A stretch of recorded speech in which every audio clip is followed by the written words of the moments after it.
Evening, everyone, and welcome to the September 24th Public Board Meeting of the Baltimore City Board of School Commissioners. I'm Ronald McFadden, and I have the pleasure of serving as Chair of the Baltimore City Board of School Commissioners. If you have not done so, please mute your phone.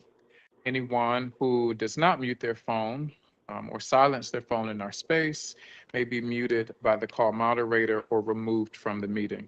Additionally, if you are not a board member or the CEO and their staff, please turn your video off. I will now read a roll call of the board to identify who is present. Please identify yourself first before speaking for the record. Vice Chair Roberts. Vice Chair Roberts present. Thank you. Commissioner Ames Messenger. Ames Messenger present. Thank you. Commissioner Coy. Commissioner Esposito. Commissioner Esposito, present. Thank you. Commissioner Kenyatta Bay. Kenyatta Bay, present. Thank you. Commissioner Muhammad. Mohammed present. Thank you. Commissioner Parker. Parker present. Thank you. Commissioner Dr. Redding Lallinger. Reading Lounger, present. Commissioner Rooks. Commissioner Rooks present. Commissioner Sally. Commissioner Sally present. Commissioner Slater Harrington. Commissioner Slater Harrington, present. Thank you. I'm also present. That is 11 present with 1 absent. Is there a motion to reopen the meeting? So move, Sally. Thank you, Commissioner Sally. Is there a second? Second. Kenyatta Bay. Thank you, Commissioner Kenyatta Bay. Any on readiness? All in favor, Vice Chair? Yeah. Commissioner Ames Messenger? Ames Messenger, yes. Commissioner Coy? Excuse me, Commissioner Esposito? Yes. Commissioner Kenyatta Bay? Yes. Commissioner Muhammad? Yes. Commissioner Parker? Yes. Dr. Redding Lallinger? Yes. Commissioner Rooks? Yes. Commissioner Sally? Yes. Commissioner Slater Harrington? Yes. I'm also in favor. That motion passes unanimously with the members who are present. Please join me in standing for the presentation of colors this evening presented by the Junior Reserve Officer Training Corps at Patterson High School.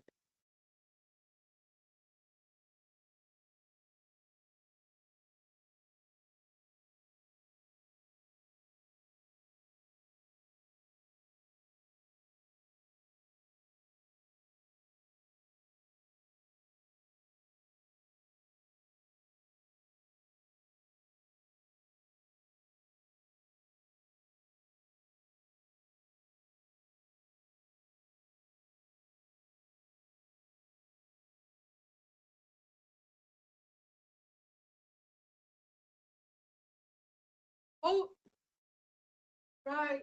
Hey. Good evening, sir. Cadet Captain Anastasio from Patterson High School Air Force JOTC, MD 932. Permission to post colors. Thank you, sir. How about haste? Breathe, man. Colors.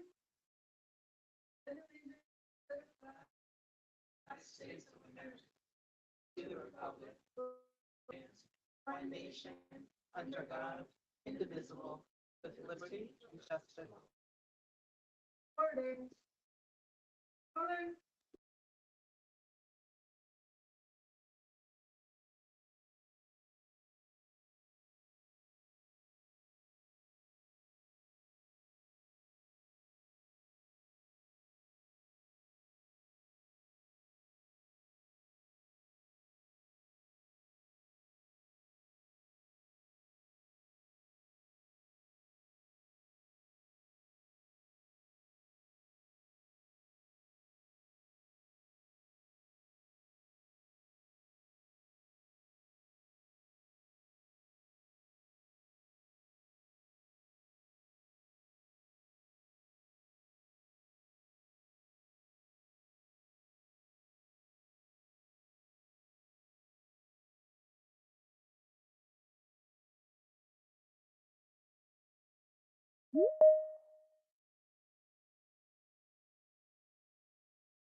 Thank you. We have First Lieutenant Jennifer Armstead. We have Cadet Captain Rocio Pepin.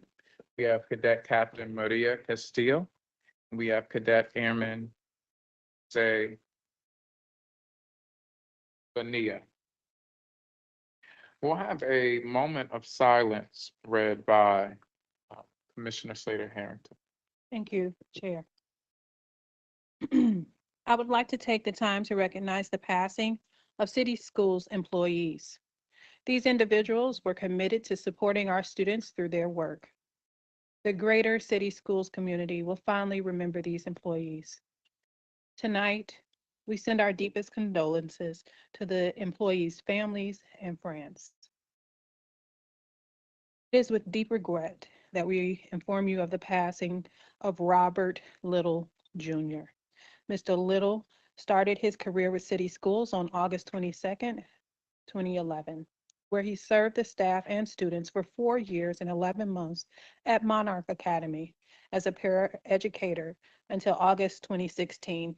He returned to City Schools in August 2018 as a paraeducator early literacy tutor for Gardenville Elementary. Mr. Little unfortunately departed on August 23rd, 2024, and will be missed by his family, friends, and City Schools. It is with deep regret we inform you of the passing of Denise Luganbill. Ms. Luganbill started her career with City Schools on August 29th, 2001, where she served the staff and students for 23 years at the William Paca Elementary School as a paraeducator. Ms. Luganbill unfortunately departed on August 11th, 2024, and will be missed by her family, friends, and City School. She was to retire August 31st, 2024. It is with deep regret we inform you of the passing of Joan Crawford Thompson. Ms. Thompson was a Baltimore City public school teacher for 27 years and retired in 1995. She also integrated Southern High School in the 1950s and graduated in 1957. There is a photo of her being walked to school by the Baltimore Police Department in the African American History Museum. She was a graduate of Coppin State College in 1965. Through all the indignities and struggles to achieve her education, she accomplished this and was extremely proud to be a Baltimore City public school teacher. She was proud to teach and mentor the many students and junior teachers of the city of Baltimore.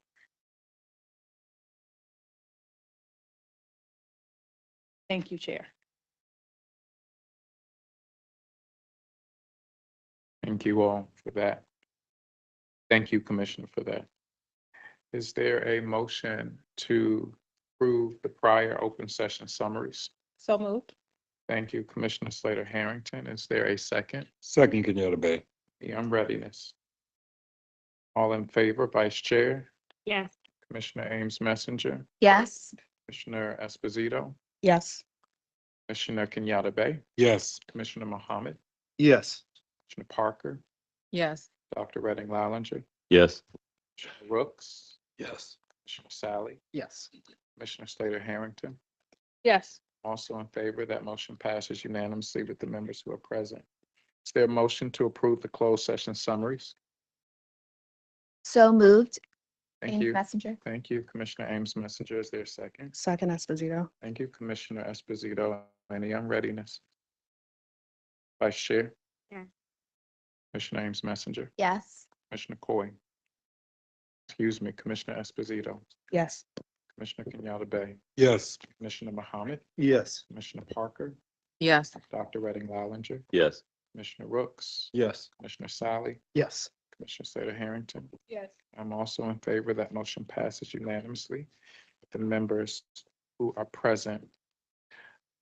Before I go into comments tonight, I would like to just take a moment to recognize, and they may not be with us virtually or in the space, but there are 3 individuals who are retiring from city schools who've committed 30 years plus of service to city schools. Can we just give that a round of applause?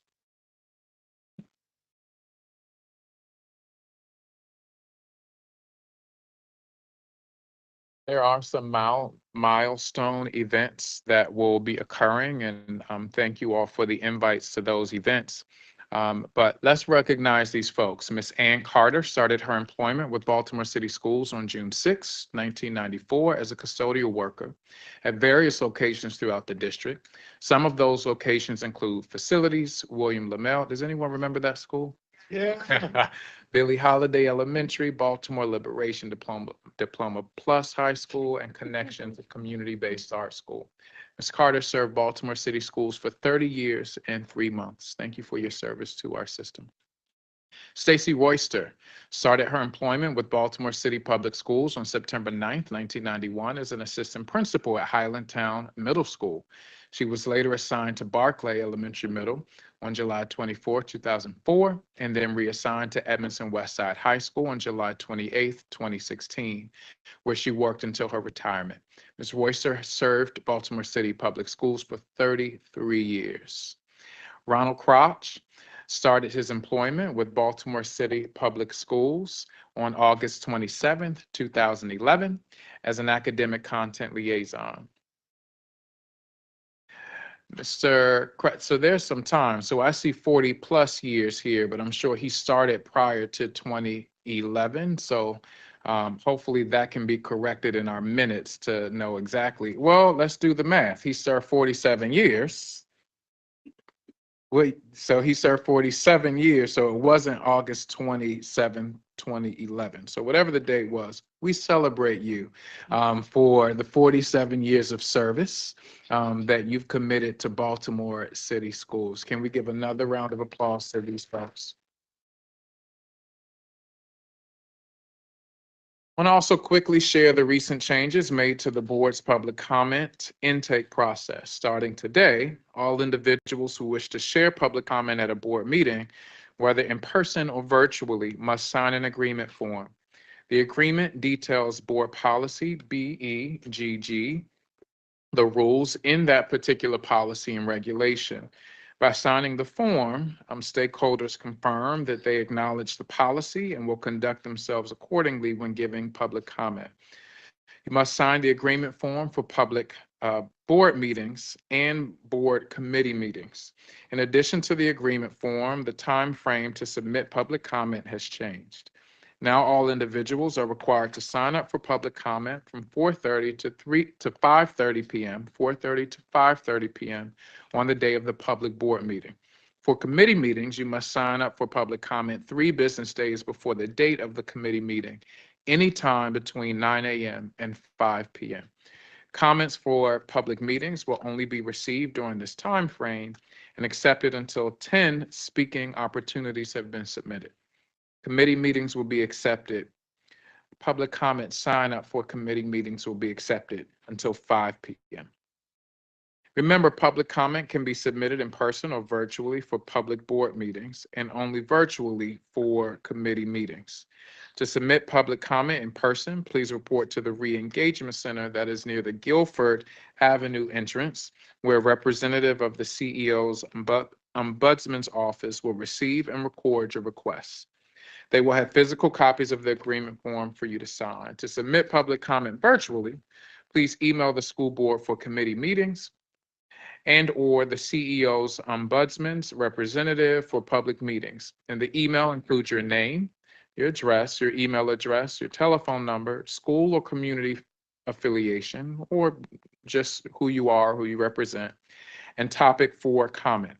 In your email, tell us the type of email submission you would like to make, such as a written letter, a video, or request for live virtual comments.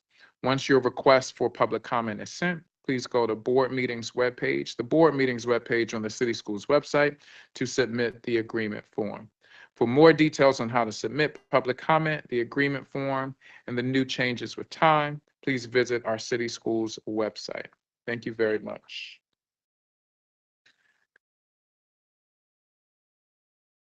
The board acknowledges a donation of $26,474.52 from Amazon for school supplies.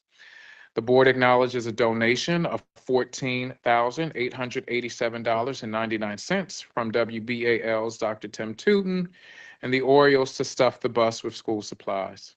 The board acknowledges a donation of $16,110 from the Baltimore Orioles for game tickets to HBCU night. The board acknowledges a donation of $4,200 from the Baltimore Orioles for game tickets for international teachers. Is there a motion to approve the PEP and quasi judicial matters? So moved, Kenyatta Bay. Thank you, Commissioner Kenyatta Bay. Is there a second? Second, Robert. Thank you, Vice Chair. Any unreadiness? All in favor, Vice Chair Roberts? Yes. Commissioner Ames Messenger, Yes. Commissioner Esposito, Yes. Commissioner Kenyatta Bay, Yes. Commissioner Muhammad, Yes. Commissioner Parker, Yes. Dr. Redding Lallinger, Yes. Commissioner Sally, Yes. Commissioner Slater Harrington. Yes. I'm also in favor. That motion passes unanimously with the members who are present and able to vote. I'll now turn it over to Dr. Santelises for her CEO comments. Thank you, Chair. Good evening, everyone.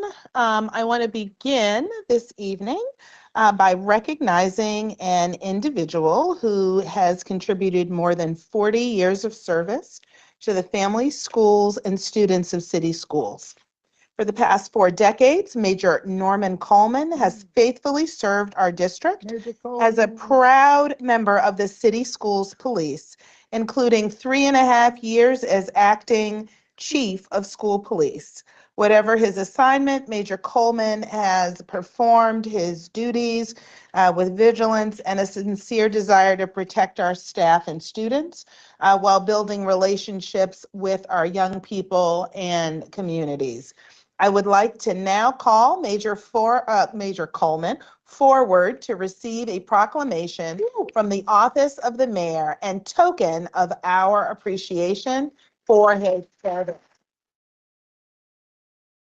You want to have him say something? You want to say something now or you want to get your award now? Go ahead. Oh, go ahead. Speech.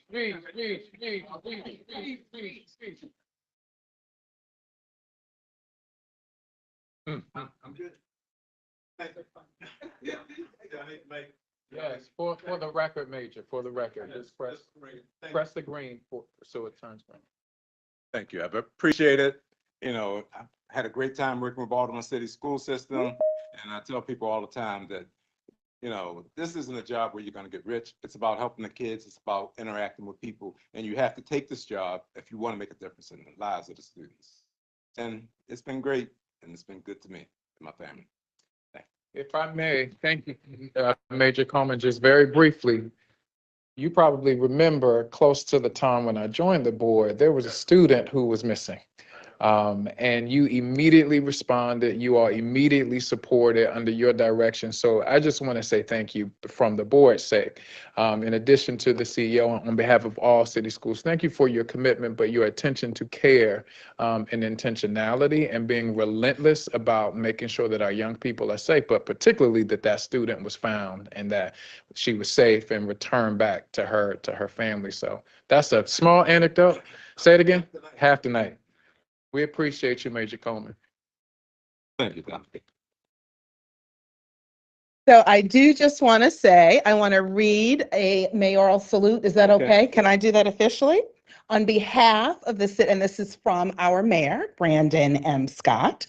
On behalf of the citizens of Baltimore, I am pleased to salute Major Norman Coleman in recognition of more than 40 years of dedicated service to the Baltimore City School Police Department. Also, in recognition for your tenure as acting chief of police, where you displayed outstanding leadership and a firm commitment to the safety and security of Baltimore City schools while maintaining the rights and well-being of our students and families.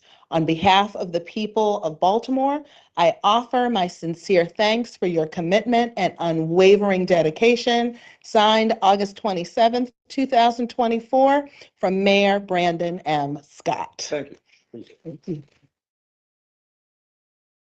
And this is a piece to commemorate this service from us. Okay. And I'm sure your wife will have a nice place to put it and she'll know where to put it Right. in the house. But just again, thank you again for your service, for all that you did, and for stepping in really important ways. All right. Thank you, Major. Appreciate it. Thank you.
I would now like to take this opportunity to celebrate the work of our summer learning team for another outstanding summer program.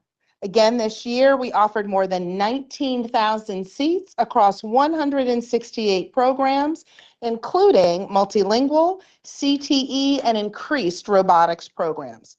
Staffed by 1,859 youth workers and more than 1,400 teachers, social workers, paraprofessionals, guidance counselors, and food and nutrition workers. Students also earned more than 5,200 credits, enabling 387 seniors to participate in summer graduation ceremonies. Thank you so much to everyone involved in planning and implementing this complex, highly successful program. Thank you, everybody.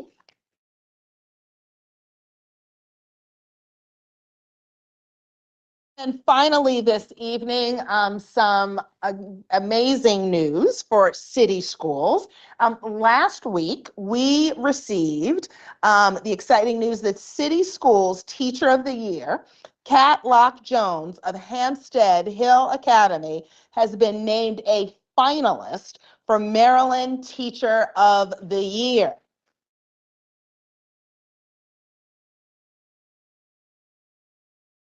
She is the 9th City Schools teacher to be so honored in the past 10 years. 4 of those finalists from Baltimore City have gone on to become Maryland Teacher of the Year, more than any other district in the state of Maryland. This year's award will be announced on Friday, October 4th at the Maryland Teacher of the Year Gala. And I am pleased really to extend to Ms. Locke Jones, and for those of us who were in earlier, there was a lovely video commemoration of her work there with her students at Hampstead Hill. So we just want you to know that you have our best wishes and hopes that you will be the 5th teacher to win this great honor in the past decade. Congratulations, and now over to you, Board Chair. Thank you very much. I will now review the consent agenda. Board colleagues, please let me know if you would like an item removed, and please state your question for staff. We have item 9.01, 02, 03, 04. Those are gifts and donations. Item 9.05, supplemental appropriation, university partner supported health suites. Item 9.06, FY 26 capital improvement program, CIP.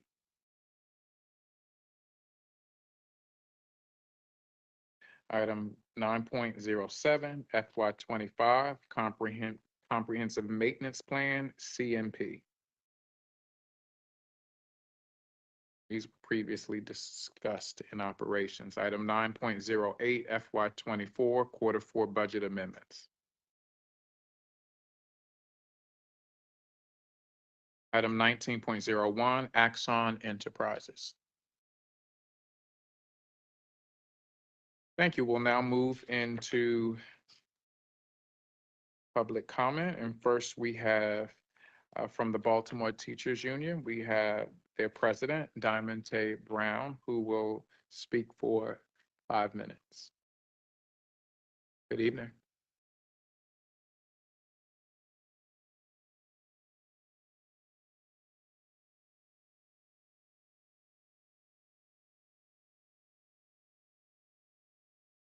Good evening, school board commissioners. My name is Diamond Tay Brown, the president of the Baltimore Teachers Union, and we represent a little under 8,000 of city schools employees. I want to start off by thanking you for providing us support in getting back pay for some of our members. Also for you being more attentive at meetings, especially when the BTU is giving comments, since we represent so many of the employees here in city schools, and for your engagement in some of the discussions I've had with some of you around a CEO search, and look forward to the board publicly announcing that you will be initiating a public, transparent, national CEO search that includes some of the components that critical stakeholders are demanding. We know that our CEO's contract will be up in a year, and we're going to need to look for another CEO. Therefore, we want to make certain that the board doesn't handle things the way they did last time we had we brought in a new CEO, which seemed to be private and unknown that a search had even happened at all. Many people at that time actually didn't even think there was a national search and thought that Dr. S was pre-selected. And I could see that same sort of thing happening again. I believe that to lessen the skepticism that community stakeholders have, that the board should initiate a public, transparent, national CEO search, and also start giving some communication around the transition between the current CEO and a new CEO.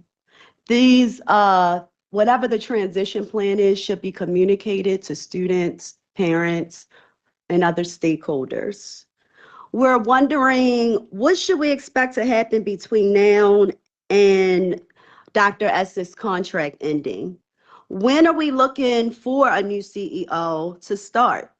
What systems do we have in place to ensure projects currently in progress won't just abruptly stop when new administration comes in? We want to make certain that there is as seamless of a transition as possible, and we do not want an interim CEO. When will the board call and start a public, national, transparent search, and when will it start and end? Will there be a final three aspect where the final three selected meet with parent groups, BTU, and other unions that represent city schools employees and the community more broadly? We collected over 1,000 signatures in a petition because we wanted to show you how important a national public CEO search is. And the over 1,000 undersigned demand that the Baltimore City Public School Board commissioners publicly announce and initiate a national public transparent search for the next CEO and BCPSS. We demand that the search include the following: national and local candidates, community input in the selection process, meetings, listening sessions, and other forms of engagement with diverse community groups across Baltimore, including students, parents, and city school staff members. The name of the search committee made public, timeline and/or milestones for the search made public, updates about the search made public, clearly communicated ways for the public to be involved in the search, and a long list and a short list of candidates given to certain stakeholders. I urge the board to publicly state that you will initiate a national public transparent search, and I thank you for hearing us out today. Have a good evening. Thank you, President Brown. We now have Christiana Diggs. Is Christiana with us? Yes.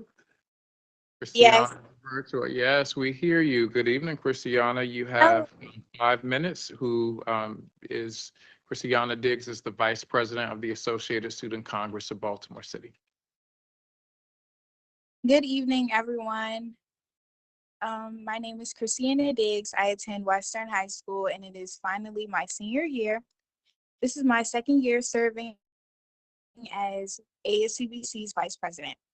This weekend on September 21st, Western High School and ASCBC hosted this year's facilitation training for MASC, Maryland Association of Student Councils. Student leaders from all across the state of Maryland attended this training to learn about effective facilitation, respect, and audience engagement. Most of all, our e-board got certified to present at MASC workshops in the fall, winter, and spring. Students from Digital, Poly, Western, and City also got certified. We are excited that ASCBC members are taking on larger roles within our state-level organization by facilitating workshops for their peers across the state of Maryland. We know that Baltimore student leaders have a lot to contribute. ASCBC will hold its Fall General Assembly on October 15th. We have already been collecting input from our member schools to determine which issues we will present to all of our member schools for deeper discussion. Provisionally, we expect to discuss school safety, mental health awareness, cell phone usage, healthy school environments, passionate school staff, classroom engagement, career-based guidance, and communication between schools and families. But we look forward to bringing our full issues platform to the board after October 15th. Our issues platform combines the voices of all students in our member schools, and it serves as a foundation of all of ASCBC's advocacy efforts. We invite the board and cabinet to join us as observers on October 15th. And Board Chair McFadden, we look forward to your opening remarks. The last effort I would like to share tonight is the work ASCBC has started with the City Schools Finance Department. In the youth budget work group's kickoff meeting last week, students did a deep dive into the budget process, including how attendance affects school budgets, which came as a surprise to me and other students in the group. ASCBC has made it a priority for students to have deeper involvement in the budget process at their schools and at the district level. If you are a student who would like to get involved with this work, please reach out via our Instagram. We meet the second Tuesday of each month from 4 to 5 p.m. I want to thank the Finance Department and especially Budget Director Stephanie Fay for proactively engaging students, and I look forward to sharing future updates about our work to engage students in financial decision-making at city schools. Thank you. Thank you, Christiana. I'll now turn it over to our Board Executive Officer for additional public comment. Thank you. For those coming to provide public comment, the board recognizes the importance of receiving public comment on matters of educational interest. Each speaker shall be granted 3 minutes. Official time will be kept and you'll receive an audible warning at 3 minutes. Please conclude your remarks. No speaker may use the opportunity to air employee grievances or make complaints on behalf of specific students. Speakers may stay on the agenda topic for which they signed up to speak and may not verbally or personally attack a school system, employee, or a board member. Should speakers stray from this guidance, they will receive a warning to immediately redirect their comments and may have their microphone turned off and comments stricken from the public record. Thank you again for your interest and participation in City Schools education. We'll move to our first public comment, which will be from Robert Marianelli. Agenda topic will be school safety and be commenting live in person. You'll have 3 minutes.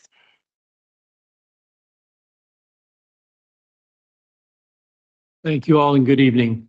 My name is Robert Marinelli. I'm a 29-year veteran of Baltimore City Schools. I'm the proud parent of 2 graduates, K through 12 Baltimore City Schools, the oldest of which is now in his 2nd year of teaching. And as you recognize the major for his commitment to Baltimore City Schools, I would like to say that my family is committed to Baltimore City Schools, and I'll be seeking a commitment from you. I'd like to speak about school safety. As we know, in 2012, in Sandy Hook, a number of young people lost their lives in a slaughter, and a commission was convened to examine what went wrong and what could be done. It's a 256-page report. I didn't bring the whole thing. I brought the page that matters, which is page 24. The recommendations were laid out, 12 of them. The first recommendation, which is the most important, reads, the SSIC report, which is School Safety Infrastructure Council, includes a standard requiring classroom and other safe haven areas to have doors that can be locked from the inside. The Commission cannot emphasize enough the importance of this recommendation. And this is in italics for emphasis. The testimony and other evidence presented to the Commission reveals that there has never been an event in which an active shooter breached a locked classroom door.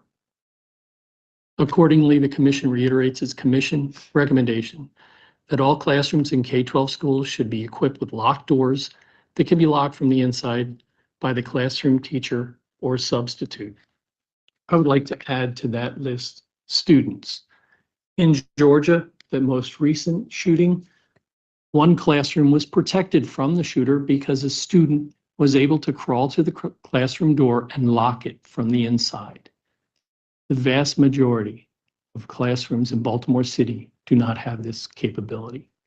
I have to step into the hall when that shooting begins to lock my classroom door from outside my classroom with a key. Down the hall from me are 3 separate classrooms that have been rekeyed. I have those 3 keys. If there's a substitute in any classroom, they don't have the keys. I am imploring you, I'm looking for a commitment from you that you will take this one step to put me in safety, and more importantly, put our students in safety. Thank you. Thank you. Our next public comment is from Nathan Farrell. Agenda topic was language access, and this will be a video. Good evening, Nathan Farrell speaking on the issue of language access for multilingual families. I'm a Spanish teacher and a member of the Alliance to Reclaim Our Schools Baltimore, or AROS, and we are a group of educators, parents, and students who fight for the schools we deserve. AROS multilingual families represent over 30 schools in Baltimore, and our AROS Parent Power cohort members represent communities from Carroll Park over west all the way to Highlandtown and beyond. Currently, 1 in 5 Baltimore City school students comes from a home where Spanish is spoken. This will undoubtedly increase to 1 in 4 in the coming years. Multilingual families across schools and communities are desperate for improved systems of language access for themselves, their students, and their communities. This past month, AROS Spanish-speaking families held 2 community meetings on language access in Spanish with the Mayor's Office of Immigrant Affairs, MEMA. We had over 50 Spanish-speaking families attend. Language access means providing limited English proficient people with reasonable access to the same services as English-speaking individuals. City schools violate civil rights by not having an adequate language access plan in place or the necessary accountability and enforcement structures to ensure that limited English proficient people have reasonable access to the same services as English-speaking individuals. The Spanish-speaking families of AROS have 3 demands. 1, usage data for AXI, the telephone interpretation service. City schools should make public AXI usage data on the phone-based interpreter service for each school site. This data can be used to target education, training, and signage to increase access for families and educators to actually use this valuable service. We've already asked for this data from city schools and from AXI directly, and we've not gotten it. 2, a plan to improve language access, including updates on the RFP, the current RFP for a landscape analysis. Our families, the directly impacted, are demanding to be engaged in the development process of the language access plan. We also encourage city schools to take up the Mayor's Office of Immigrant Affairs on their generous offer of technical assistance to support city schools in the implementation of a language access plan. 3, more multilingual educators. What is the plan to increase the number of multilingual staff in city schools? Our families want a commitment to staff more multilingual individuals in the Office of Family and Community Engagement that support those multilingual communities, and to create pathways for current bilingual and multilingual staff to become teachers, as well as a pipeline for members, particularly from the Comunidad Latina here in Baltimore, to have a career opportunity in city schools. Commissioners, please commit to these following 3 requests, and we invite you to join the ARROS Parent Power sessions this fall. We hope forward to seeing you then. Thank you. Our next public comment is from Kim Knox. The agenda topic is board priorities 4 and 7, and this will be an email. It's read. Good evening, BCPSS Board of Commissioners. I'm writing to share a progress update on the Secondary Virtual Learning School, SVLS, from the perspective of a current parent of a scholar enrolled in BCPSS virtual learning since its inception in SY 21-22. Last school year, it was brought to your attention that the district's approach to the merger was not aligned with board priority 4. In the months since, the school naming process has been used to check off this box. As that process concludes, this smokescreen of stakeholder engagement dissipates, revealing a concerning pattern of disregard for board priorities 4 and 7. Since the merger vote, leaders have feigned community engagement through performative measures and have engaged in oppressive acts towards community members. For example, the Transition Committee of Representatives from both VLP communities was supposedly formed to facilitate shared decision-making with stakeholders. However, the focus was restricted to choosing a new name for the school. Then earlier this month, parents were invited to join in what was promoted as a community conversation at the end of back to school night. Parents expected to have a space to ask and discuss important matters related to this new school were in dismay as the conversation degenerated into a clandestine assessment in which SVLS's community school partners subjected parents to a series of questions to gather data for its funders. Also, during back to school night, 5th through 8th graders learned through a notation on a slide deck that they no longer have an SGA.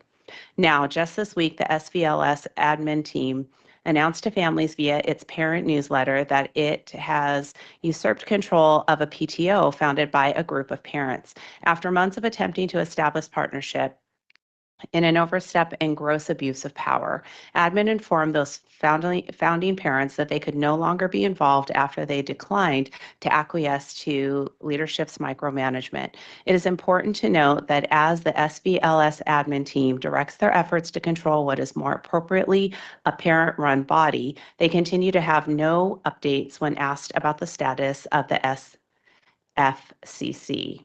Whether intentional or not, the aforesaid illustrates more than mere growing pains. It is a toxic environment that threatens the success of what I once considered to be the best experience BCPSS has to offer. Please take steps to disrupt this disturbing pattern of stakeholder suppression in the SVLS community. Thank you.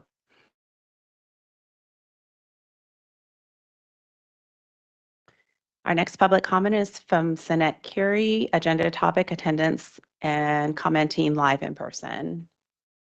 And you'll have 3 minutes. Good evening, how you doing? I'm speaking on attendance for Baltimore. I'm currently a Baltimore City employee, also speaking as a grandparent.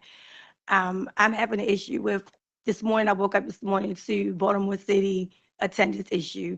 And I just want to know when we're going to start holding parents accountable for their students, how they're going to get to school. I think we're giving our teachers, putting too much on our teachers, trying to figure out how they're going to get a kid to school. We need to go back to the old system. It was a system where we would work, where we connected with social services. And forms are supposed to be filled out for parents to receive benefits.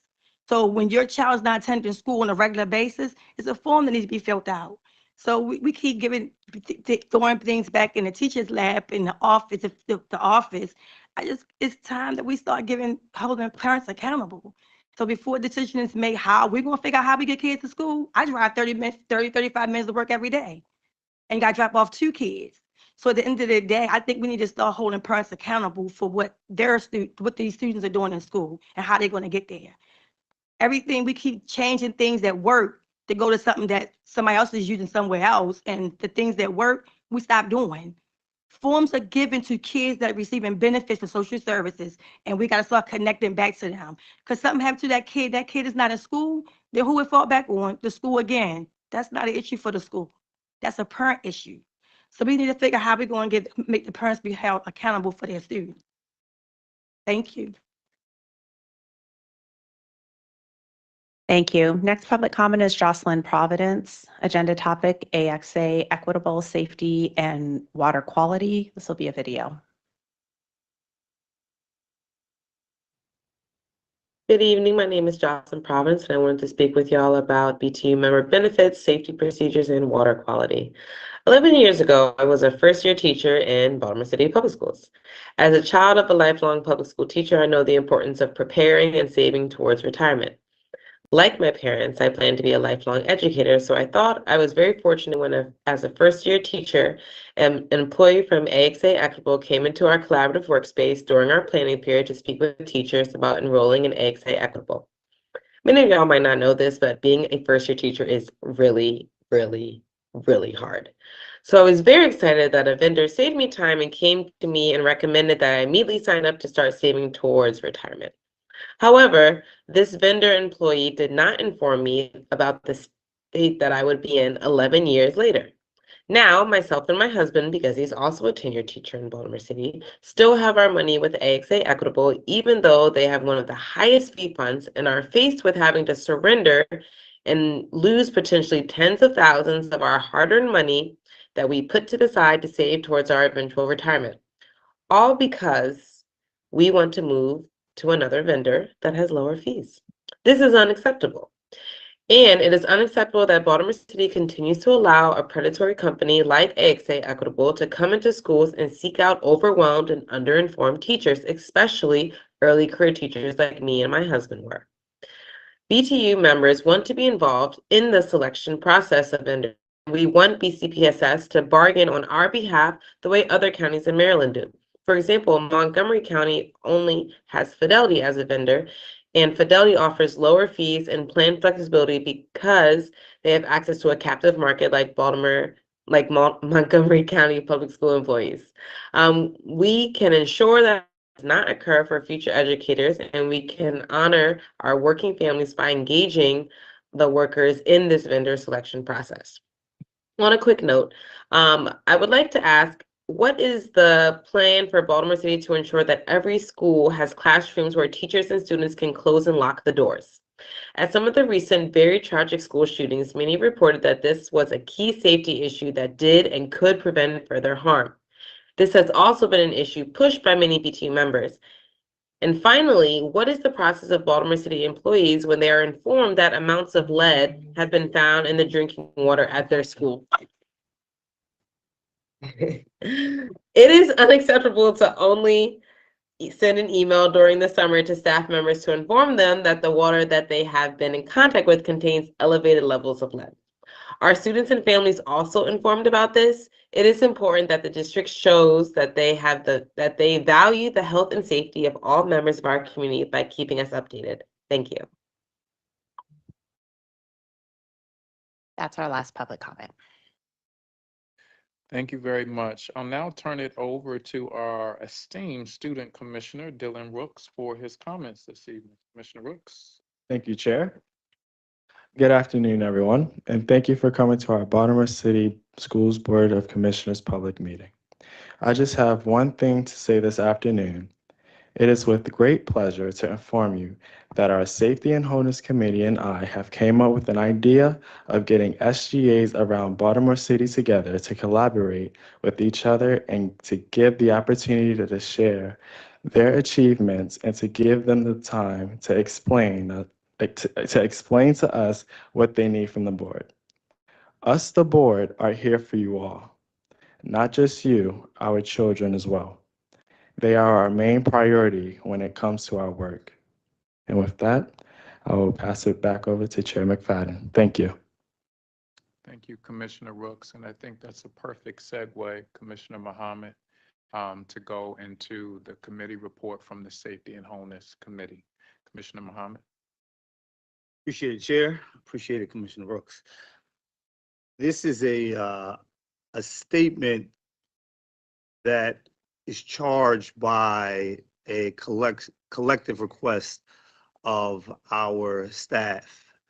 And our last board meeting, we were able to review under safety and wholeness, the police report card and the ADF policy around wellness, nutrition, and physical activity. But we were also able to review the behavioral threat assessment. The Board of Commissioners remains deeply committed to the safety and well-being of our students, staff, leaders, and school communities. Through our comprehensive behavioral assessment process we outlined in Board Policy JLJ, we are taking proactive steps to identify and manage potential threats, ensuring a safe and secure learning environment for all.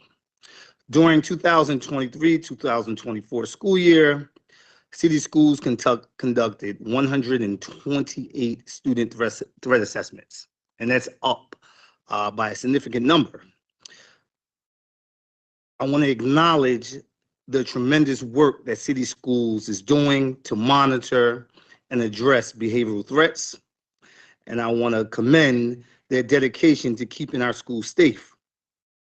The increase in reported threats reflects our success in enhanced trainings, which has provided schools with central teams and tools to do better work, but more importantly, to communicate the needs that we have around behavioral threat assessment. We are listening, revising, and continuing to improve our approach, particularly in safety and wholeness. And as times change, we must adapt. One of the next steps to further expand these efforts is to address behavioral threats from adults and in strengthening protocols to enhance the oversight around such. While there is still work to do, we are committed to diligently working with all stakeholders to ensure that our schools are safe.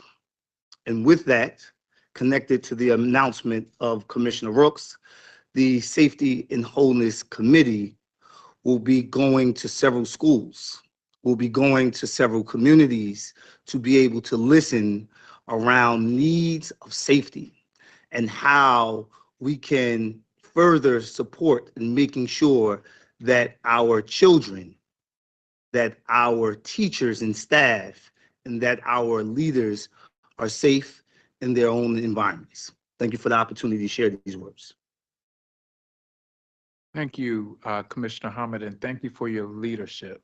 It's critically important, as all of us know, that the Safety and Wholeness Committee is our newest form committee, and that committee's work is quite intentional.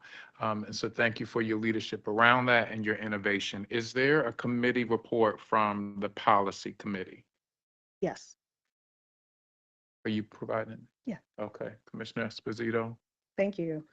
The policy committee met on September 17th, and the committee engaged in a framing conversation about the use of cell phones and social media within schools. The focus was balancing student engagement with a need for a conducive learning environment. Discussions highlighted the potential implications of technology on teaching and learning practices.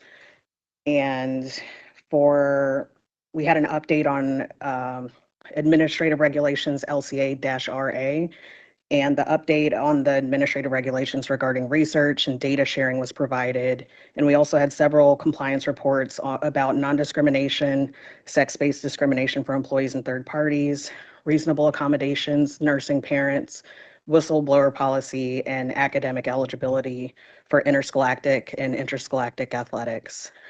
Some of the highlights from the policy committee were around non-discrimination and accommodation policies, continuous efforts to ensure that inclusive practices are established for all students and staff. For the whistleblower policy, there's an emphasis on transparency and accountability within the school system. And our next meeting is going to be on October 15th. It's a virtual meeting. And then the agenda will include discussions on academic eligibility for interscholastic and interscholastic athletics. I think I might have the typo there.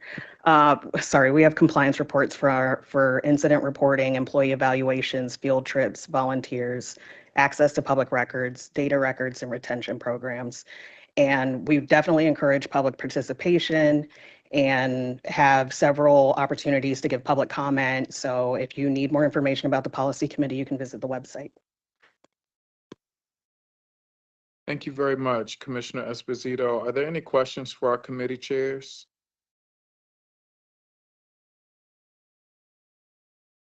Great. Is there a motion to approve the consent agenda? So moved. Thank you, Commissioner Sada Harrington. Is there a second? Second, Ames Messenger. Thank you, Commissioner Ames Messenger. Any unreadiness? Vice Chair Roberts. Yes. Commissioner Ames Messenger. Yes. Commissioner Esposito. Yes. Commissioner Kenyatta Bay. Yes. Commissioner Muhammad. Yes. Commissioner Parker. Yes. Dr. Redding Lallinger. Yes. Commissioner Rooks. Yes. Commissioner Sally. Yes. Commissioner Sada Harrington. Yes. I'm also in favor. That motion passes unanimously with the members who are present. We are now ready for item 10.01, non-discrimination policies, ACA, ACB, JBA, JBB, JICK. This is the first reader. And it looks like Chief Sivan is here with some staff.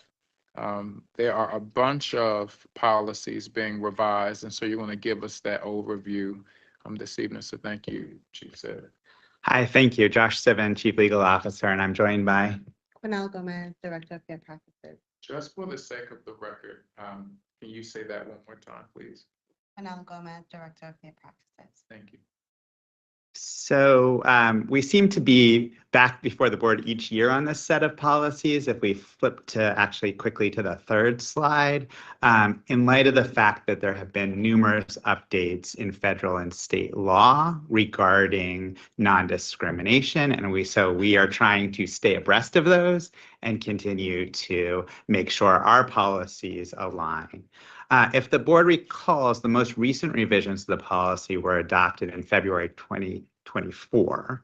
And that round of revisions were initiated because the U.S. Department of Education had said that they were going to adopt revisions to their federal rules implementing Title IX, which is the federal prohibition against sex-based discrimination.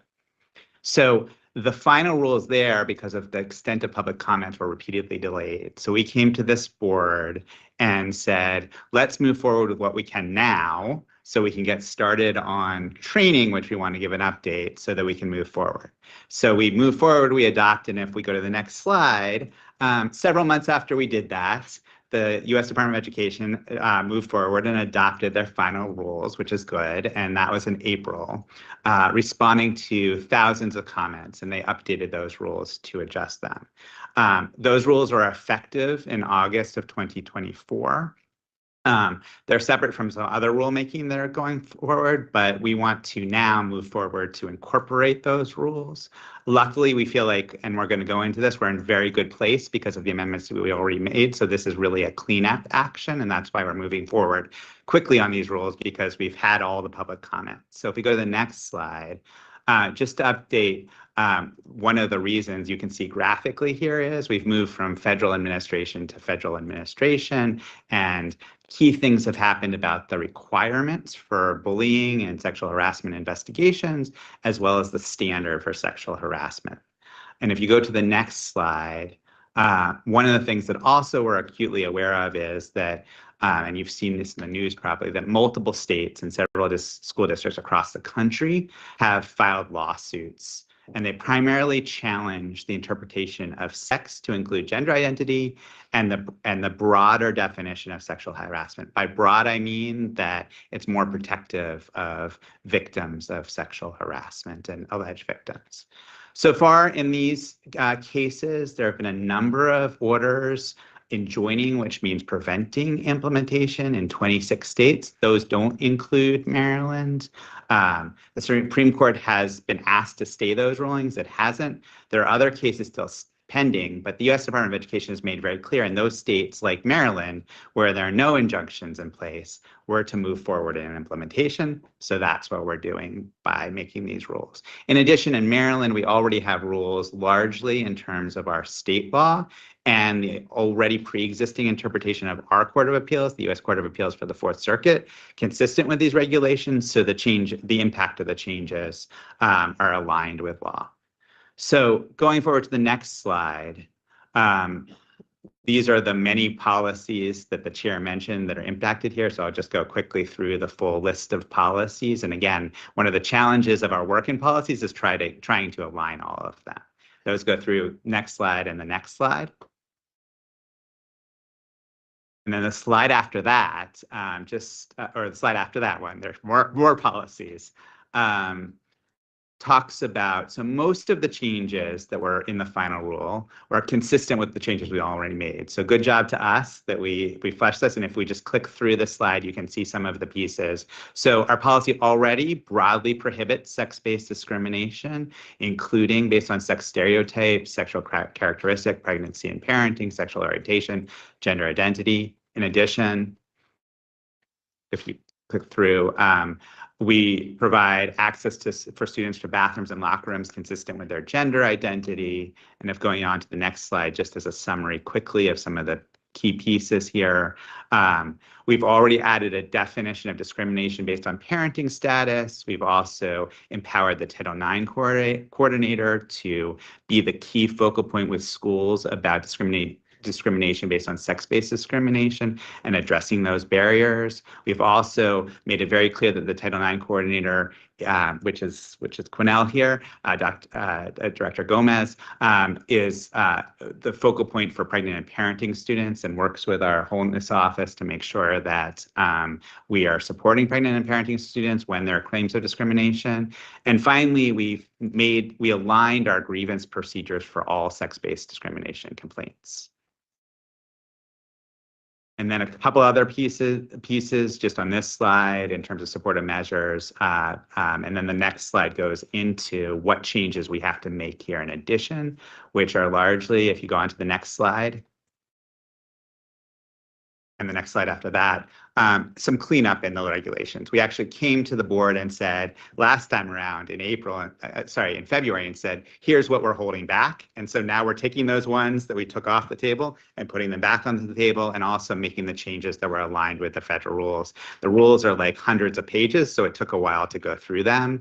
But we've revised some definitions, we've clarified some procedures, especially around informal dispute resolution. If you go to the next slide. We've clarified notice, we've clarified what is a supportive measure. We've also made very clear, which was an important piece, the alignment between the First Amendment and these provisions. We've also clarified the responsibilities providing support for pregnant and parenting students. I think there's one more slide, one more set of slides. So we've also updated and aligned with the training. We've updated and enhanced for all staff.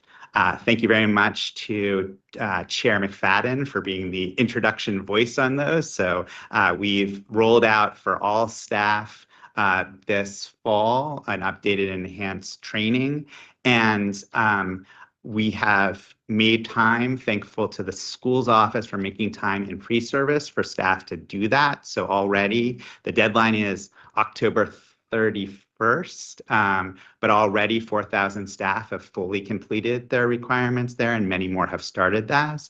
You see on the next slide, we have a number of modules. So we have the core module of equal employment opportunity, and then we've taken 4 key topics that are much in the news and have legal developments: bullying, harassment, and intimidation, supporting LGBTQ students and employees, and respecting religious diversity, as topics that we've gotten lots of questions from staff. We've gotten very good feedback on these, and one of the things we've done as we went through the training and really parsed and pared it down so that staff could focus, we went back to the regulations and just made sure it was all aligned.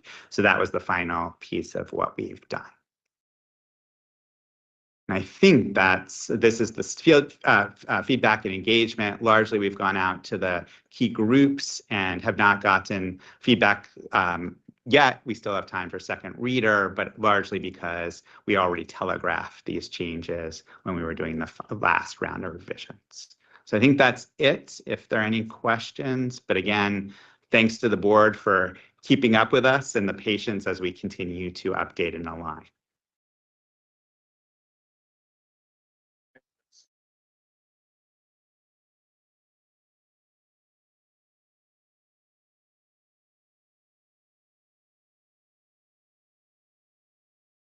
Beyond the training that is happening that is required for staff, how are we articulating this for our stakeholders in general, these updates and changes?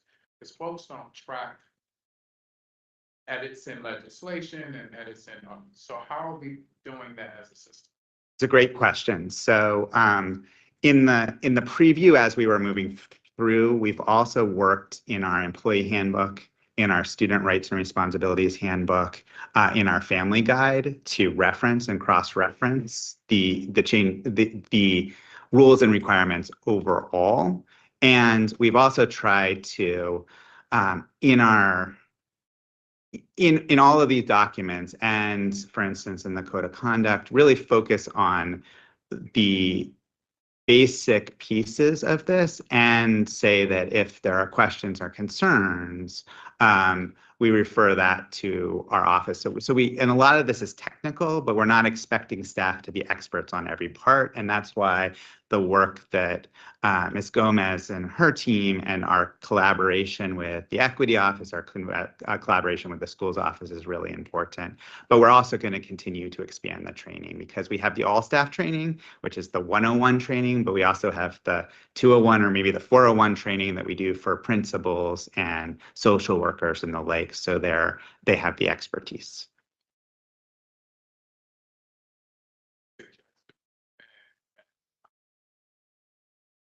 Engaging stakeholders for feedback, that we also just ask them like ways to best articulate this to their particular stakeholder groups or stakeholders in general. Yes, the technical changes, but also the policies in general.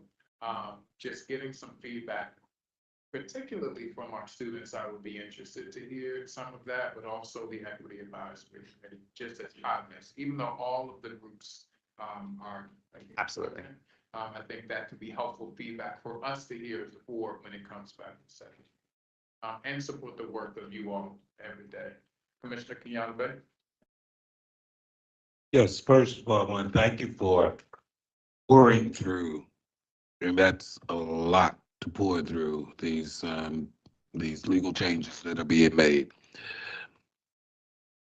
And I do believe that Chair McFadden is psychic, because he asked the exact question that I would. How are we going to communicate this? Because this is a hot button issue, how we treat each other in this arena. And I think our stakeholders, our communities in particular, want to know what our attitudes are.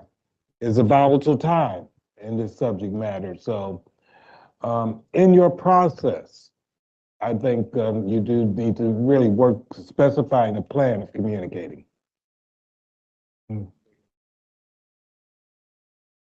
Oh, I'm talking in my tie again. So, all right, but that's basically what it was, okay? And you pretty much answered Chair McFadden with the same question that I'm putting forward, okay? Yes, and I also encourage board members to look at the updated training, because I think that for staff, we've gotten really positive feedback about how we've communicated around, and those trainings also build in the key aspects. So to Chair McFadden's point and to your point, we're doing the education of the policy overall. And the structure and the feedback there, recognizing also that we want to make sure that it's digestible and key information about, so that people grapple with the finer points. You looking at using staff as your army of distribution of information, or are we looking at a more targeted way of distribution of the information to our general public? It has to be multifaceted. So in addition to staff, I mean, we have Title IX and bullying liaisons at every school that are supporting parents, but I think it has to be multifaceted. Ames Messenger. Thank you. And thanks for your work on this. I've been hearing good things. Was wondering about specifically the language around informal dispute resolution and looking at that's restorative practices. And when you look at restorative practices within sexual violence, like that's some controversial space, but was also concerned that Maryland generally has been more resistant to that than other places, is what people are telling me. So I guess wondering kind of like what was the clarification that we as a district were providing around informal dispute, and what's your vision for what that looks like for us as a district, and then what are the partners that we're bringing in to help support that work?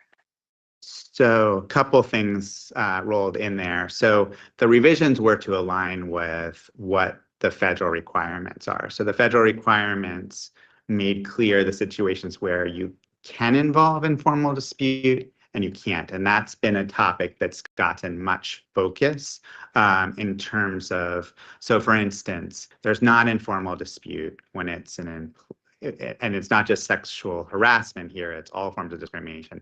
When it's a staff student allegation of, an allegation of misconduct by a staff member to a student, generally not informal dispute when it's issue of sexual violence.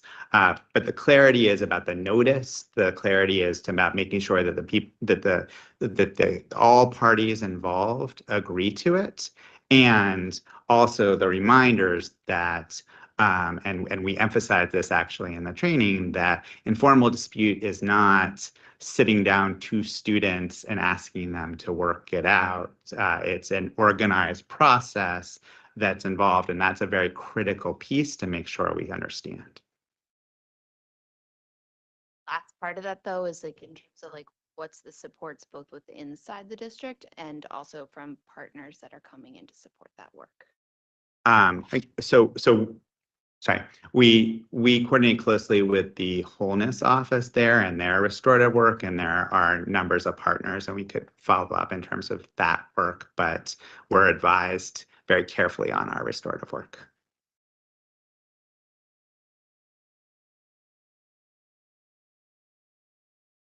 Thank you all for the presentation this evening, and we look forward to second reading. Thank you. We're now ready for item 10.02, update to the general orders, body worn cameras. This is the first reader.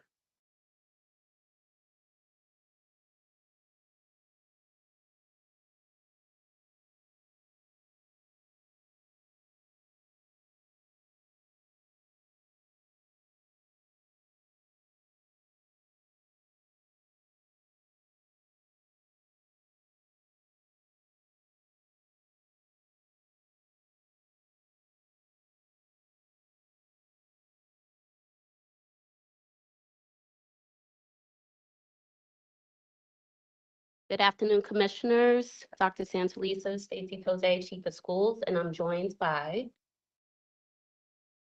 Major Coleman. Sergeant Dia.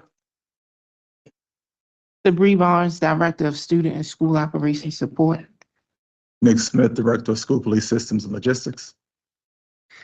Okay, today's presentation will focus on the updates to our school police general orders, specifically regarding the body-worn cameras.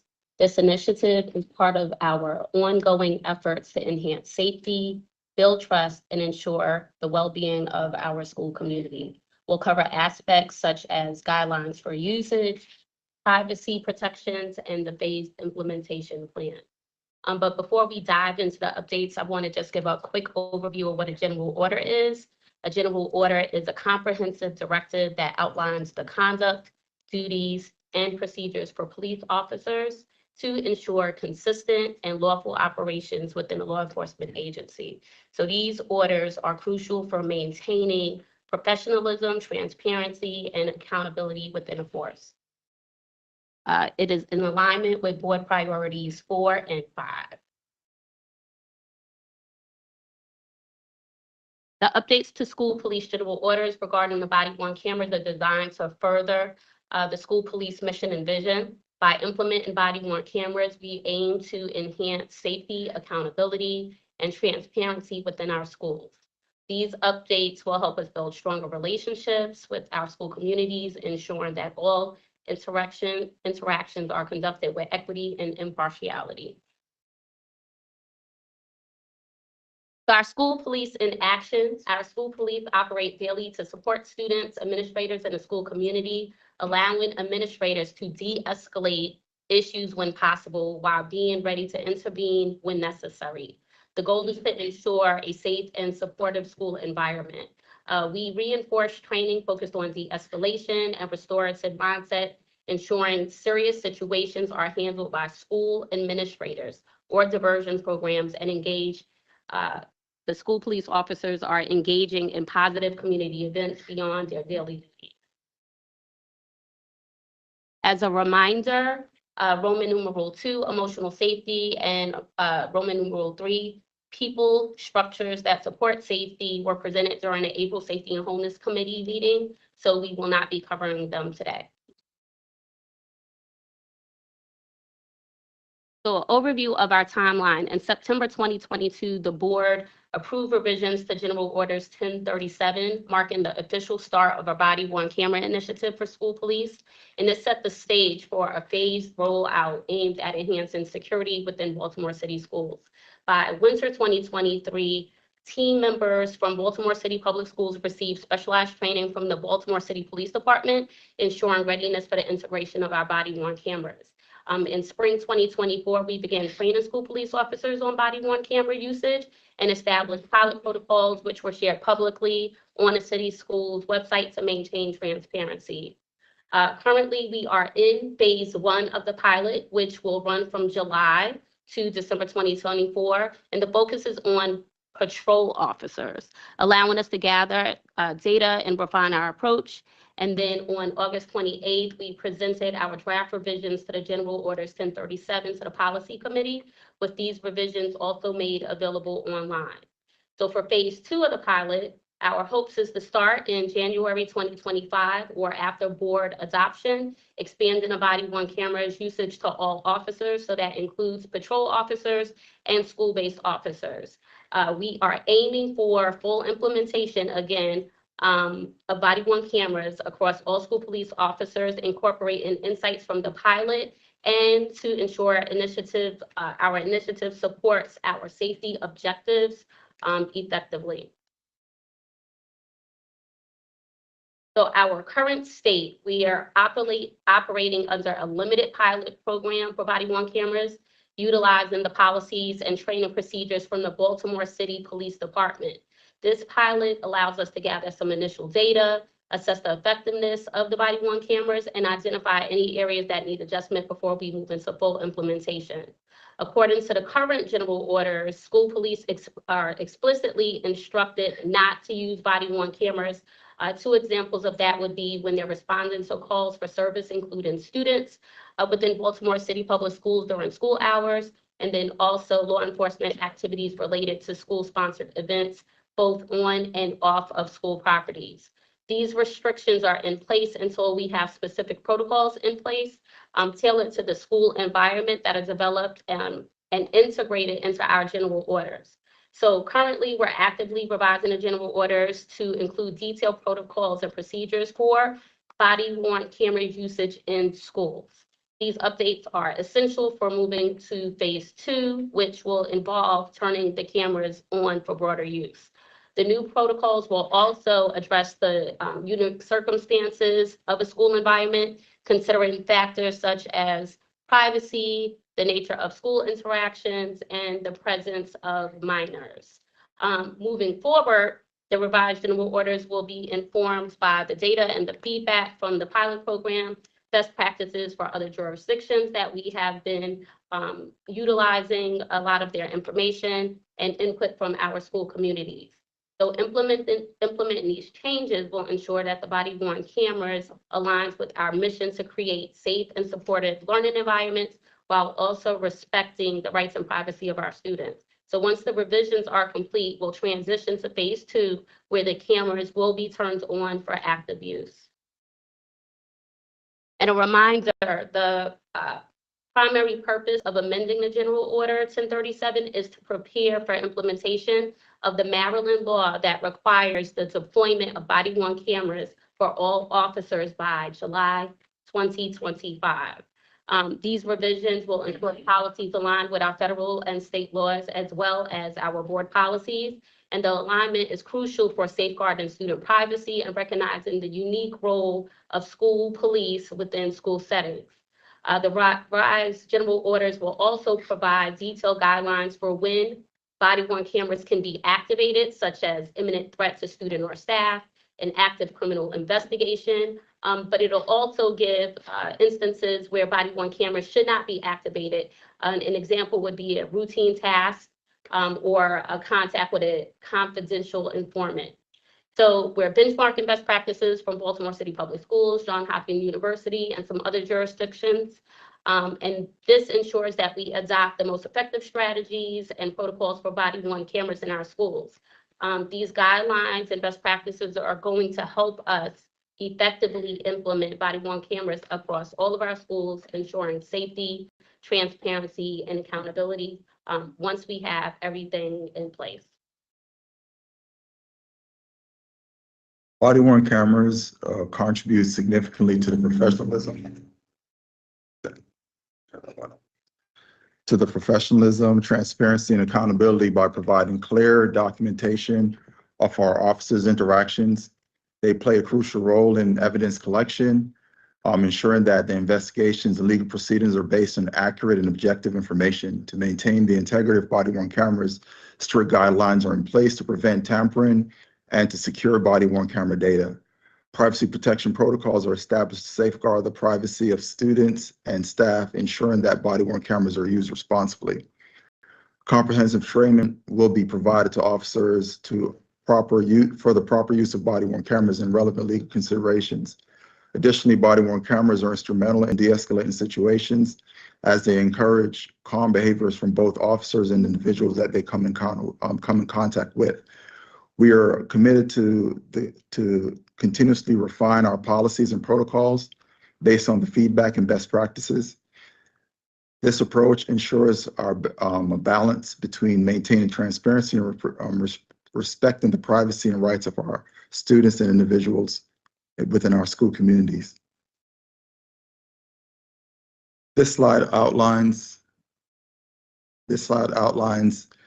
the policies regarding the activation of body-worn cameras by school police officers.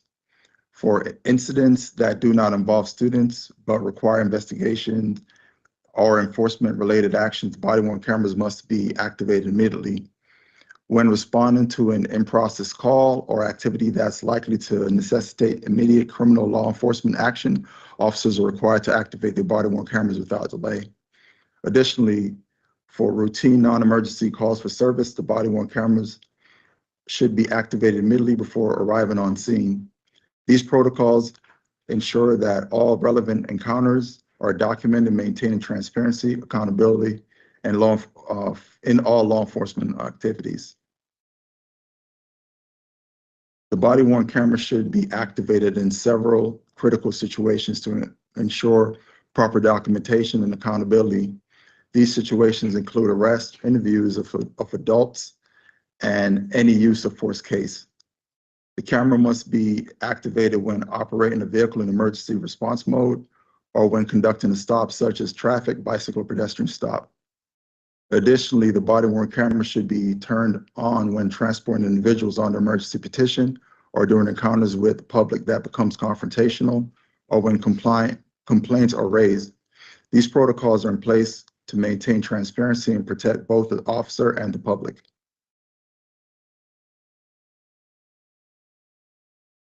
When collecting data, body-worn cameras activation can be manual or also tied to a key event. Tagging and titling of the events will be standardized for ease of search and cataloging of data. Evidence.com is a cloud-based storage system provided by Axon that currently provides our record management system. Retention periods can be built in or established as needed. Access to evidence.com is restricted to authorized users, with certain privileges reserved for users based on their positions. Each case file access will generate an audit trail to ensure the integrity and promote transparency within the department. Privacy and protecting student-sensitive information are the forefront of our policies. Our officers are trained and will continue to be trained on compliance with FERPA and HIPAA while performing their duties. In the school setting, school police must carefully balance privacy and investigative concerns with the need for transparency while adhering to public disclosure laws. There are situations where privacy and dignity should take precedence over recording, such as avoiding recording individuals who are nude or when sensitive areas are exposed. Body-worn cameras should not be used in areas where there are reasonable expectations of privacy, like locker rooms, dressing rooms, or restrooms. Importantly, officers must maintain consent before recording interviews with victims of sex offenses. These guidelines ensure that students' privacy and rights are respected while maintaining the integrity of police work.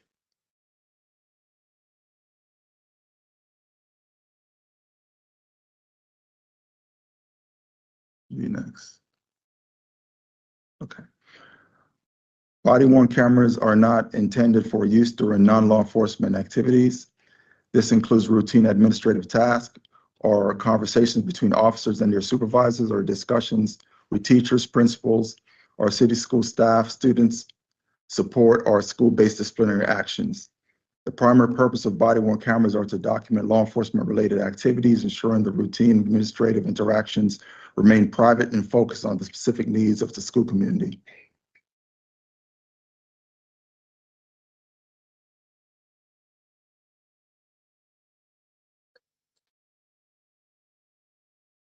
Order 1037 and any subsequent policies or memos. A short list of potential concerns may include the following 6 items that we've taken into consideration. So privacy concerns, the body-worn cameras raise privacy concerns, especially for minors in sensitive school settings. Recordings must comply with laws like the Maryland Juvenile Justice Reform Act and the 4th Amendment. For disproportionate surveillance and impact, there are concerns about body-worn cameras being used disproportionately, particularly with vulnerable student groups. Care will be taken to ensure footage does not target specific groups unfairly. The lack of transparency and accountability. Access to the footage will be controlled and reviewed, but there must be clear guidelines to prevent the perception that body-worn cameras reduce transparency. MPIA requests will also be carefully managed. Special considerations for students with disabilities. Surveillance should not disproportionately scrutinize students with disabilities, and policies will ensure equitable treatment of all students with body-worn cameras monitoring. Consent and parental rights. The need for parental consent is a potential issue. Stakeholders, including parents, will be informed about the use of body-worn cameras and how our footage is handled. And then lastly, use and restorative justice or harm reduction. Body-worn cameras should complement a broader strategy focused on restorative justice and harm reduction, ensuring their role in school fosters accountability without over-reliance on punitive measures. In summary, body-worn cameras may potentially enhance accountability in schools. However, there may be pointed civil rights concerns regarding privacy, equity, and potential discriminatory impacts. Baltimore City Public Schools and Baltimore City School Police will carefully navigate these issues by involving stakeholders to ensure that our body-worn cameras do not exacerbate existing disparities or infringe on students and staff rights.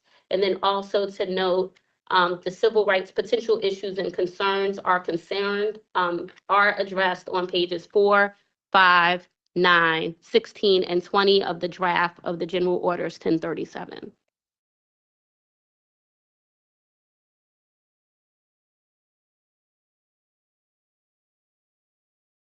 Body-worn cameras are not intended for use during non-law enforcement activities. This includes routine administrative tasks or conversations between officers and his supervisors, or discussions with teachers, principals, or city school staff regarding student support or school-based disciplinary actions. The primary purpose of the body-worn camera is to document law enforcement-related activities, ensuring the routine administrative interactions remain private and focus on specific needs of the school community.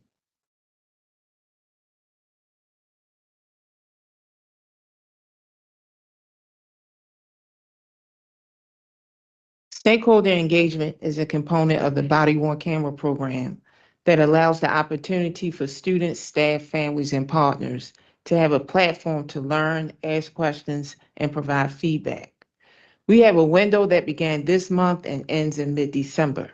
Our key actions are inclusive of data collection, analysis, and making informed adjustments and recommendations. We have also curated a representative sample of stakeholder groups from various facets of the city schools ecosystem. This week, we started our initial community engagement kickoff meetings. During this time, participants will receive a macro overview of the body-worn camera program and a preview of the engagement timeline. The first round of community meetings and forums will be a more formal opportunity for participants to discuss, dialogue, ask questions, and provide feedback.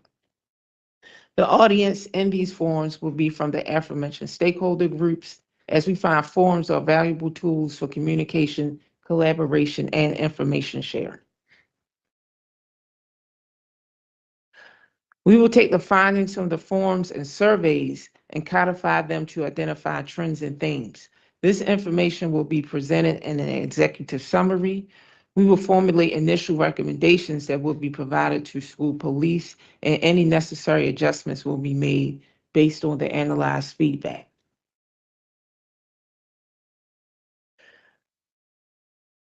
The cycle of round 2 is very similar to that of round 1, by beginning with a round of community meetings and forums, data analysis, followed by final recommendations to school police and adjustments, and any necessary adjustments.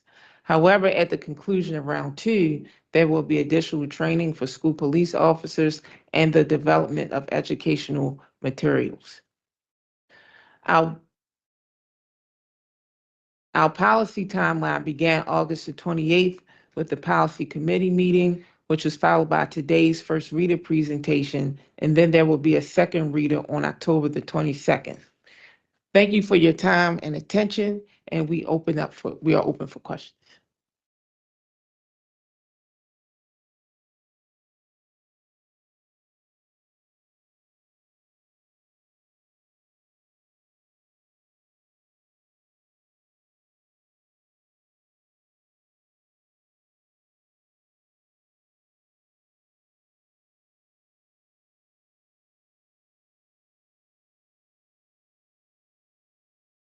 Less of a question. This work started, we're doing a lot of work around this last year, and I just want to say how appreciative I am that we moved slow. We didn't jump into something, and we made sure that we took the time to put policies right. There are a lot of legal issues that we can fall into with this work, and seeing the way that it's moved forward from last school year to now, I'm appreciative of the work that is put in, and look forward to the next reader. Thank you. Thank you for the presentation. Forgive me if I missed this. How often will the body cam footage be reviewed? What is the impetus for it to be reviewed? They're reviewed daily. Daily. And do people who are reported in that footage have access to it? The individuals that are recorded, Mhm. no.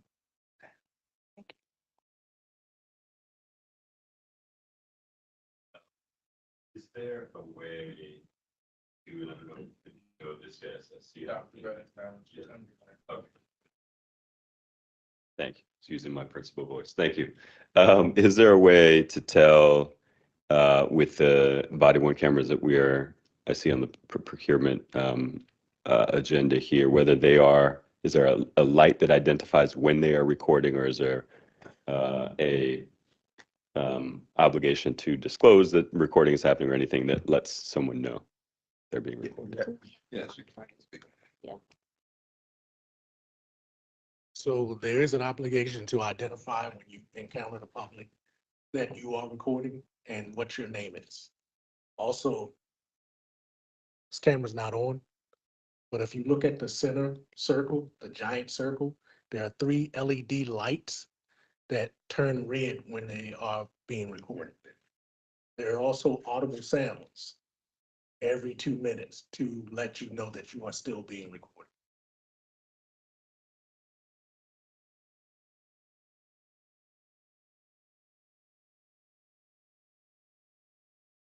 Okay, there are times when school police, city police work in coordination or have come together.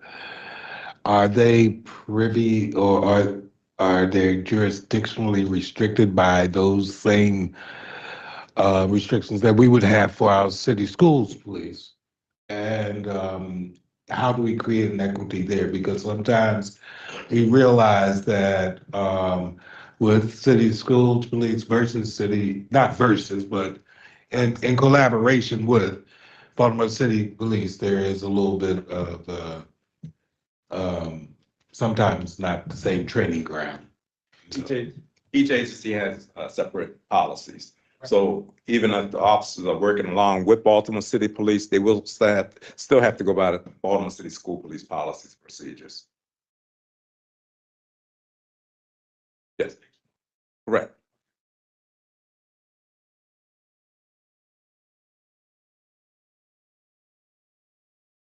I'm in a no spirit today.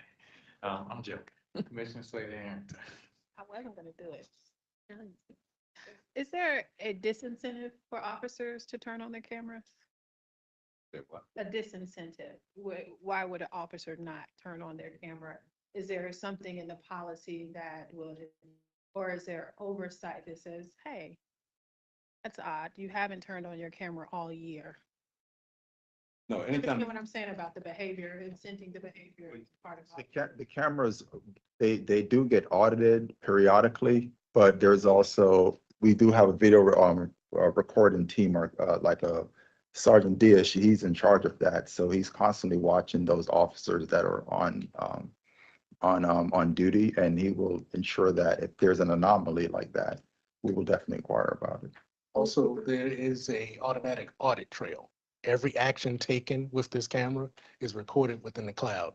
At any time, I can pull anybody's camera and determine what they've done with it, whether they docked the camera, when they turned it on, when they turned it off, how long it was recording, if they've titled their video, any action taken with the camera is recorded.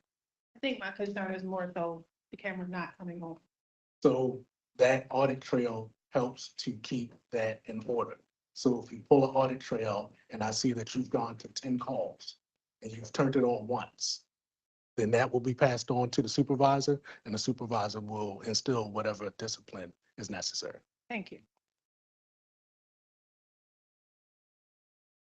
Commissioner Esposito, and then we'll circle back to Commissioner Kenyatta Bay. I had a couple questions. Because on the slide, it said that the process was started in 2022. Is there something that initiated that policy, like a policy for officers to wear body worn cameras? And then I have like 2 other, like just logistical questions. State mandate. Oh. 25. All officers across the state has to have body worn cameras. And cost wise, like would that come out of the the city schools police budget, or is it a separate? Yes. Yes. Okay. And then, I know we heard a lot of testimony about like locked doors. Is there any conversations that you all are having, like as a, I guess, like, are you all like advocating for the same thing in addition to like the work that y'all are doing? Can you be more specific, advocating for? Are officers raising the same issues about locks on doors? Like if there is like an incident, like is that something that they've identified too as a need for schools? This facility is addressing the locks in each of the schools right now. Upgrade from locks.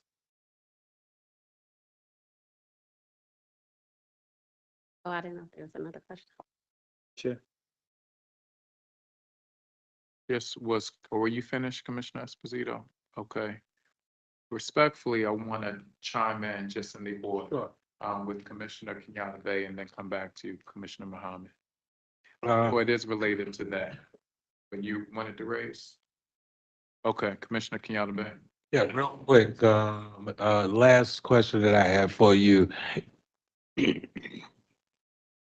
Pardon me. Is evidentiary hierarchy. Are the body worn camera footage that we get, is that held on the same level as any other evidences? And therefore having to be protected like any other evidence that you get? Because it is the same level as any prosecutorial evidence that may come forward. Yes, it's going to be cloud-based storage for evidence.com through the same company as Axion. They will be the ones who will be storing all of the evidence. That's the company that runs the body worn cameras, as well as the police reports. Okay, I'm just asking because just is there a legal delineation between any other evidence that we would collect in city schools versus any other evidence that would be going through that same sort of process, because some may be held stronger or lesser or by one organization than another? You understand where I'm coming from? There's a legal precedence there.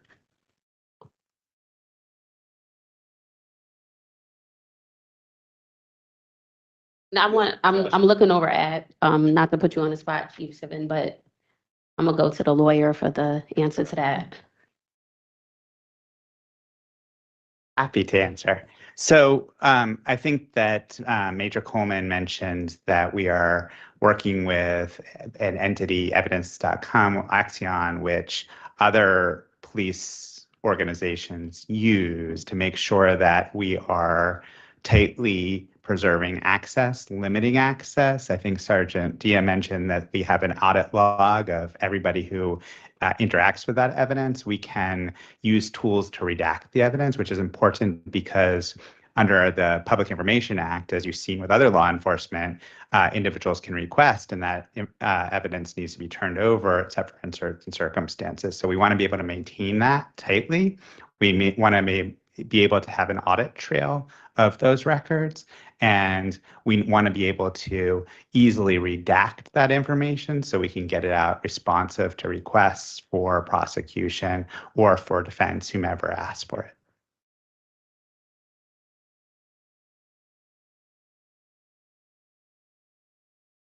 Do we have any anecdotal information from other jurisdictions that school systems that use the body worn cameras?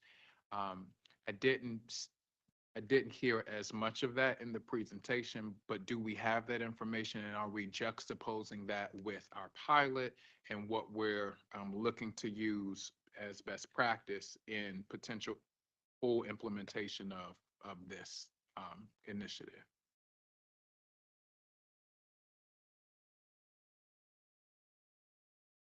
So we've went across data from about 4 to 5 different jurisdictions. No two jurisdictions are exactly alike. We've looked at Coatesville, PA. They have a similar setup where they have school police within their district, but they're much smaller. They have 12 officers there. We've looked at the Johns Hopkins, over there, higher education. Of course, Baltimore PD, because we work so closely with them and they're part of the community essentially. And we've also looked at Birmingham, Alabama, but they use resource officers, vice police officers. So we're kind of unique in what we do, but evidence that we've gathered, or information that we've gathered from different research has definitely shown that body-worn cameras has proven to reduce, I would say, confrontation situations between personnel that interact with police officers in different districts. There is a particular police department out of California, can't recall exactly where. I could always provide that to you at a later date, that they've done research that it has shown that there's been decreases in between interactions between those that department and individuals that they come in contact with since officers started wearing body-worn cameras. I appreciate that context.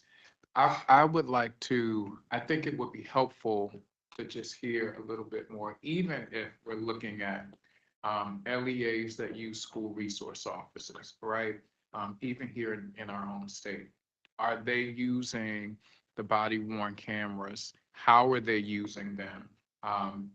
The research and the data, I think that, I mean, it's given. I'm more so interested in the day-to-day implementation of what it looks like, how it is being received potentially from students, staff, families, the like. Even if they're school resource officers, yes, we are unique, right? We have our own police force, different than just about most other school systems. But I would just be curious to know if we had some of that information to also incorporate, if not now, in a future reader or presentation, just to hear from the ground how it's working in other systems to perhaps inform best practices, as you all mentioned, and how we implement this. I appreciate that, though. Thank you for the feedback. My final question is regarding costs. So generally, how much is the pilot costing? And we may not have that now, but I'm curious to know, what will the cost be for full implementation once we start the next phase in January, and then full implementation in June? And then the cost of maintenance, right? Because we will need to be able to maintain the equipment and to also support training. And so do we have that information available tonight? And if we don't, hopefully we can receive that in an upcoming presentation for the second reading. Yes, we do have it. Give us a second to pull it up. Great. And while he's doing that, I just would like to say, although it's a small but mighty group up here, there has been a lot of support from legal, the chief of staff have really pushed us. The policy committee as well has pushed us in our thinking. So thank you. So everyone's not up here, but it has been a lot of people who have supported this.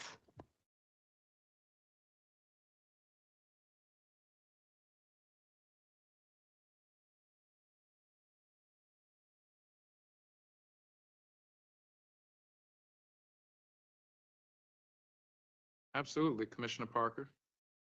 While you're looking, I have a question.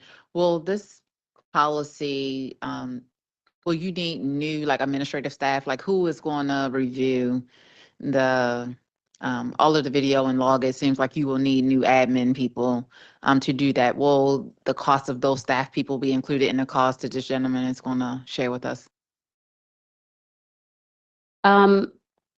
So for the year, the school police have a budget, like an operating budget. So the cost would come out of the operating budget.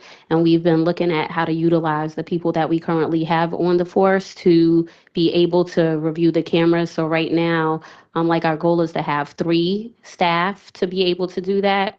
We've thought about having civilians versus police officers, but then we thought that it was best to make sure that we had police officers, because when reviewing the footage, they would actually know what was and was not acceptable versus a civilian, which may not know all of the rules. So currently we have Sergeant Zia, who is one of the people who've been reviewing the cameras. And our goal is to make sure that he's training others to be able to too, because it is time consuming when we've been spot checking just to see what's happening, like little things as like when the camera goes on, are they identifying themselves to the public just to make sure like people are following the routines and the procedures. But it, you know, just for like a routine stop, it could be very time consuming to look at the amount of time. So did you want to add on? Okay, all right. No, I'm learning. I'm learning. Yeah, I just wanted to say I've done oversight of the Baltimore Police Department, and once it gets in full implementation, it's going to be overbearing. So it's Mhm. definitely something to think about to make sure that that data is being reviewed in a timely manner. It's going to be hard if, you know, if you feel like you already might be crunched with staff time, when that data comes up, it's going to be a lot. So I think that's something to think about, even to just kind of brainstorm like a job description, how much it would cost, that kind of thing. Because I do believe in some time you will need people. Thank you. Thank you. Got it. So going back to your question, the initial year for, so this first payment would be $366,976.25. The following year would be $175,741.44. The year following that would be $182,771.09. The year following that would be $190,081.94. The following year would be $197,685.21, totaling over the 5-year period, $1,113,255.93. And that consists of all the equipment, the cloud storage. That's also one tech refresh, meaning there's also warranties built in. So we break things, those are looked to be replaced at year 3. So it kind of ensures that by the end of the contract, we will actually have new equipment versus being stuck with old antiquated equipment on the back end of it. So all that is also built in as contingencies as we move forward.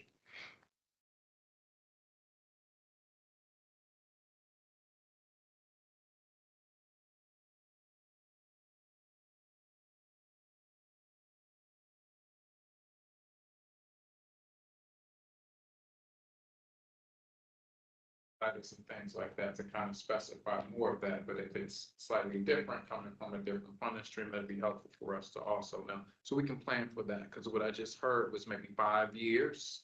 And so how is this going to come to us formally as far as resource allocation is concerned?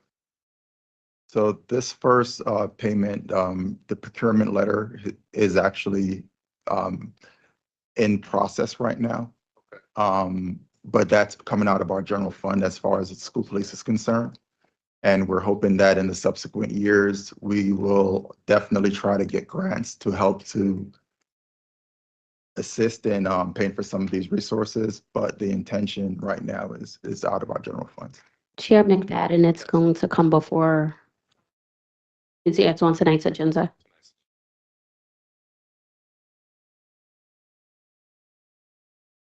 So maybe a follow-up on that, thinking of genders, you had mentioned in the Axion proposal that that could potentially be something that the school, that the Maryland State Safety Fund could cover. And I know that fund has historically had a bias towards paying for police rather than infrastructure, but like, what's the strategy of the district of, because their deadline's coming up the 30th, it's in like a week. So like, what's the strategy for using those other state funds around school safety, other national resources?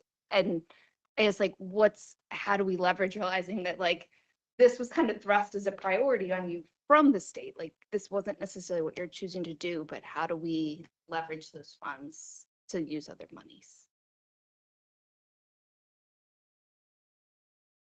Oh, I see. This year, we're just planning on paying. Yeah. In the moment. Yeah, it is a lot, and I'm listening to both sides, so I could say for this year, the money is coming out of our operating budget that we have this year, and we are looking into, and thank you for that information, some other ways to, over the 5 years, to be able to fund it without it being a hardship on our budget. That So- fund had some issues with state audits and has not done well. So I think like there's also a lot of community support for how we could support you in those efforts. So let us know how we can be of assistance. Thank you. Thank you, and I see this. Any additional questions? Thank you all for the presentation and your work around this, for your service to city schools. Thank you all. Teaching and Learning Committee will meet on Tuesday, October 1st at 3:30 p.m. The board will meet in exec session on Tuesday, October 8th, 3:30 p.m. and then in public the same day at 5:30. We are celebrating a few birthdays on the board in the month of September. So Commissioner Coy's birthday was on the 6th. Commissioner Kenyatta Bay was on the 8th. Commissioner Ames Messenger was on the 11th. And we have a birthday coming up. Commissioner Muhammad's birthday is on the 28th. So we want to wish all of our September, I know a lot of the board was born in September. So happy birthday to each of you. Is there a motion to adjourn? So moved, Kenyatta Bay. Commissioner Kenyatta Bay, is there a second? Second, Esposito. Thank you. Is there any unreadiness? All in favor, please indicate by saying aye. Aye. Any opposed? Hearing none, we are adjourned at 7:52 p.m. Thank you.